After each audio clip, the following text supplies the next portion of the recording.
Ito naman po ang susunod na katanungan ay galing kay Cassandra ng Alabang. May isang male high school teacher na nakipagrelasyon sa isang estudyante within the school year. Pwede po ba ma-revoke ang license ng teacher na iyon? Attorney Pagia? Ako, hindi lang revocation of license yan. Ano yan? Child abuse yan.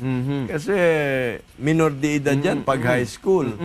Tapos, ano yan, criminal yan. At tingin ko, merong case for child abuse. Kasi merong emotional harassment dyan. You take undue advantage of the inexperience and the youth of the student. Tapos, pangalawa, yung ginagawa nung teacher, hindi lang criminal yon.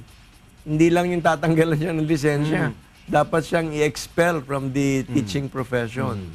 So may administrative pa na May penalty. administrative. And then, he will also be liable for damages civilly to the parents of the child. Ano naman po ang liability nung eskwelahan kung sakaling hindi nila patawan ng parusa itong teacher na to?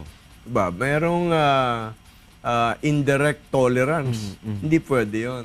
They should act with justice. They should give everyone his due. And they should observe honesty and good faith in the performance of their collective duty to maintain discipline among their high school faculty.